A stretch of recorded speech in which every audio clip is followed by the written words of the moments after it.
Buenas noches, bienvenidos a Tiempo Después, soy Melanie Urbina. Muy buenas noches a todo el Perú. Mi nombre es Juan Luis Orrego y bienvenidos a Tiempo Después.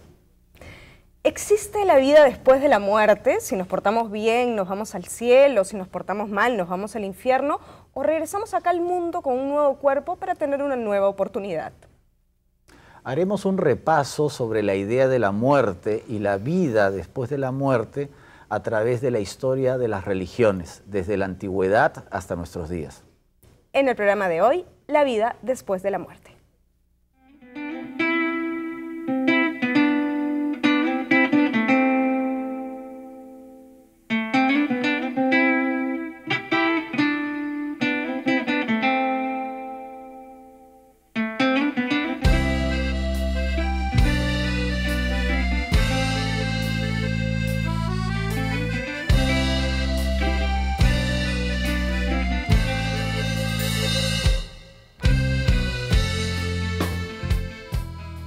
En el programa de hoy tenemos a dos invitados muy especiales. Me toca presentar a Juan Dejo, él es historiador y teólogo jesuita y profesor en la Universidad Antonio Ruiz de Montoya. Bienvenido, Juan. Gracias, Melania, por la invitación. Gracias por acompañarnos. Esta noche también nos acompaña Rafael Fernández, él es filósofo, teólogo jesuita y también profesor de la Universidad Antonio Ruiz de Montoya. Bienvenido, Rafael. Muchas gracias, Juan Luis. Bueno, para iniciar el tema, Juan, Rafael, no sé quién quiera responder. ¿El hombre siempre ha tenido la necesidad o la curiosidad por entender qué es lo que pasa con nosotros después que morimos? ¿Es una necesidad innata del hombre? Bueno, decir innata, eso significaría que nuestro cuerpo, genéticamente hablando, tiene la información para tener esta percepción.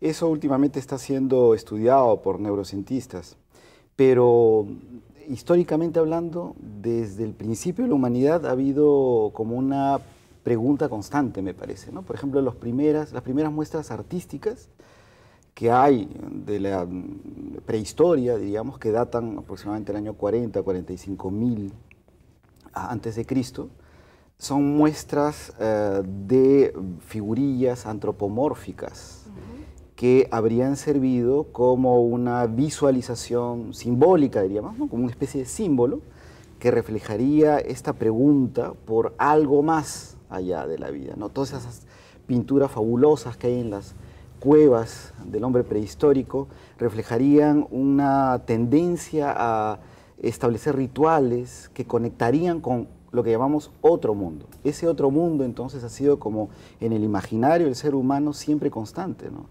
Incluso los sumerios, tú recordarás, Juan Luis, de la historia, elaboran un poema épico, una gran epopeya, la de Gilgamesh, ¿no? Sí. Donde el centro de la historia es un personaje creado por los dioses, un rey, ¿no?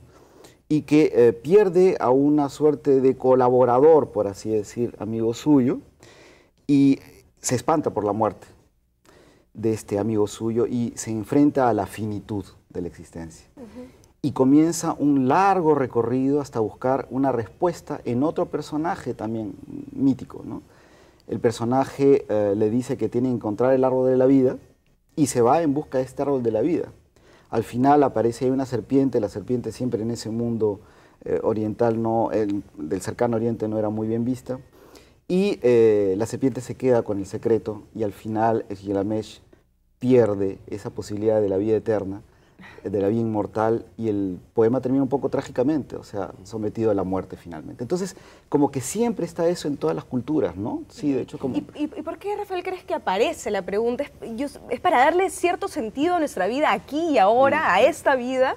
Sí. ¿O quitarle peso o angustia a nuestra realidad y sentir que podemos trascender? Creo que, en efecto, yo pienso que el tema de la muerte produce pues un terror, ¿no? Un miedo, y de hecho en las culturas no solo es una cuestión que podríamos revisar desde el punto de vista psicológico, sino humano, existencial, es decir, esto de la muerte pues nos produce tal terror, una especie de velo de misterio que recubre lo que es la muerte, lo que significa la muerte, que hay inmediatamente en los hombres desde las religiones primitivas la pregunta y la diferencia entre el más acá, que termina con la muerte, y el más allá, ¿no? Una suerte de necesidad. A mí no me molestaría decir que es un deseo incluso innato, ¿no? Esta especie necesidad incluso, ¿no? Necesidad incluso de decir esto no puede terminar con la muerte, Claro. ¿no? Esto no puede terminar así. O sea, ¿para qué? ¿Para qué? tanto esfuerzo? ¿Para qué tanto Claro, es darle esfuerzo? sentido a nuestra vida ahora, Así es, creo. así es.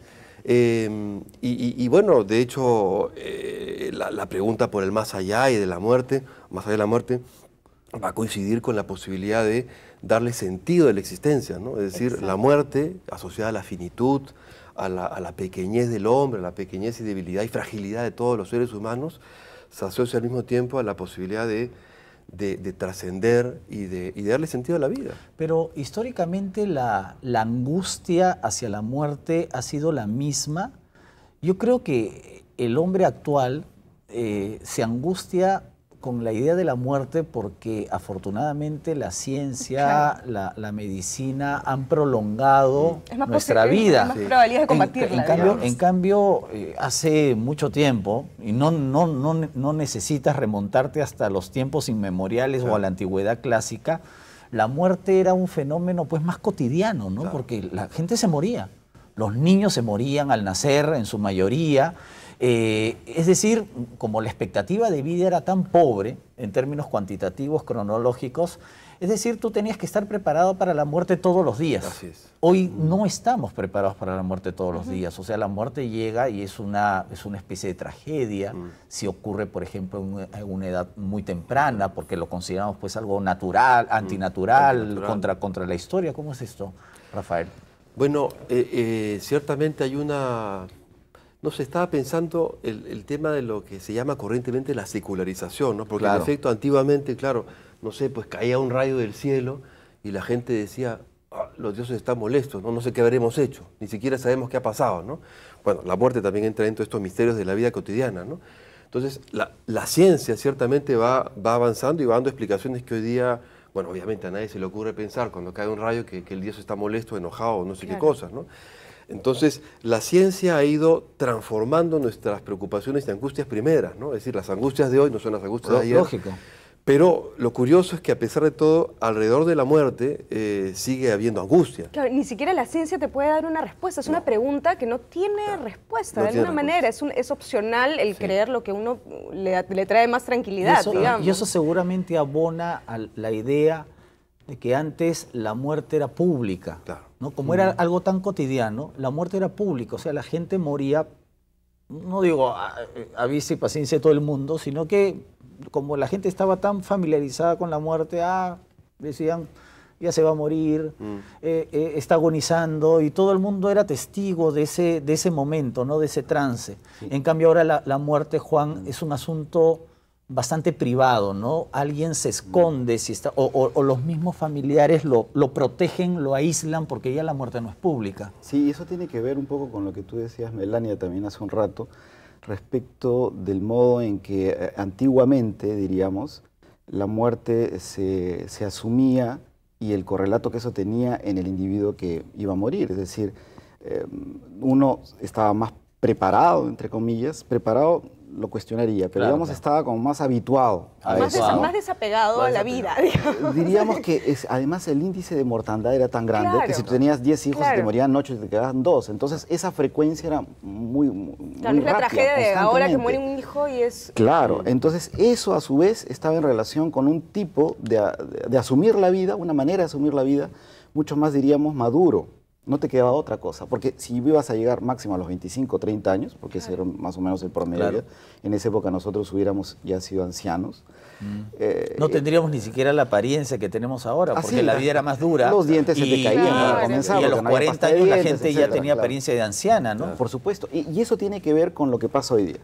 Es decir, la prolongación del momento de la muerte, es decir, toda la cosmética y medicina que hace que la muerte pueda ser, diríamos, aparcada, más tardía que antes. Otras costumbres que se han agregado, como la reducción de la cantidad de hijos por familia, etc. Entonces, hacen que seamos más inmaduros, en cierto sentido, y la adolescencia se prolonga mucho más. Claro. Pensamos que vamos a seguir siendo muy jóvenes y ahora fijémonos, ¿no? Es decir, hay una... Y eso yo creo que es ocultar la angustia de la muerte. O sea, mejor dicho, la muerte sí se vuelve más angustiosa. Y eso de vivir el día como si fuera el último de tu vida es un artilugio, es una... Ese carpe diem mal entendido. Esa es una verdad, una de las verdades más mentirosas que existen. Claro, porque tarde o temprano te vas a confrontar en ese momento. Y yo creo que si no has preparado tu vida de alguna manera reflexiva, nadie te dice que estés pensando filosóficamente lo que es la muerte, pero sí enfrentar esa situación y saber que tarde o temprano hay que dar un sentido, como decía Rafael hace un rato, esa pregunta da el sentido a mi vida actual. Si no hacemos ese ejercicio, tarde o temprano nos va a llegar ese momento y ese momento puede ser muchísimo más angustiante que si viviéramos la vida de otra manera. Pero Rafael, ¿no? No te pido que me cuentes tu caso personal, pero desde niños pensamos en la muerte en el fondo, ¿no? Nos imaginamos el momento. Yo recuerdo, permítanme contarles Sí. mi experiencia, yo recuerdo con absoluta claridad, más o menos tenía 6 años, cuando descubrí la muerte y me di cuenta que tarde o temprano todos en mi familia se iban a morir. Se iba a morir mi mamá, mi papá, y que yo también me iba a morir. Y la angustia y el terror que sentí fue indescriptible. Recuerdo ese momento. Te adelantaste. Es cierto. Lo que pasa es que la angustia se va aplacando a medida que la muerte sea de manera cronológicamente natural. Claro. Claro. Es decir, que primero se tienen que morir tus mayores, ¿no?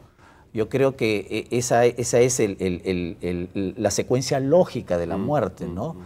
La tragedia es cuando se altera la cronología Claro, de la el muerte, orden. ¿no? Cuando los mayores tienen que enterrar a los menores. Sí. De todas maneras, yo estoy totalmente de acuerdo con esta idea y ciertamente creo que, por otra parte, el problema es que es cosa natural también ahora, porque con el avance de la ciencia, bueno, las preguntas han cambiado, en efecto, pero también vivimos en la artificialidad, es decir, qué es natural, qué es artificial. De alguna manera hay muchas cosas que hoy en día son artificiales y vivimos en cierta producción artificial, una especie de segunda naturaleza, como se dice. Bueno, vivimos todos con los teléfonos, las computadoras, lo que sé yo. Todo eso va formando como otra esfera, ¿no? Y una cosa quería decir hace rato, se me ocurre, había un filósofo, bueno, Wittgenstein, poco importa el nombre, pero decía que, hay una frase que me gusta mucho, él dice, creer en Dios es creer que con los hechos del mundo no basta. Creer que en Dios significa creer que la vida, o aceptar que la vida tiene un sentido, ¿no?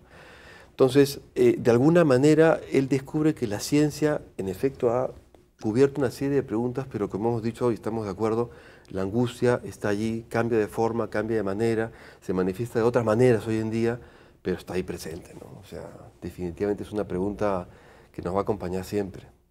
Y con eso nos vamos a un primer corte y en el siguiente bloque hablaremos de lo trascendente en la antigüedad. Ya regresamos.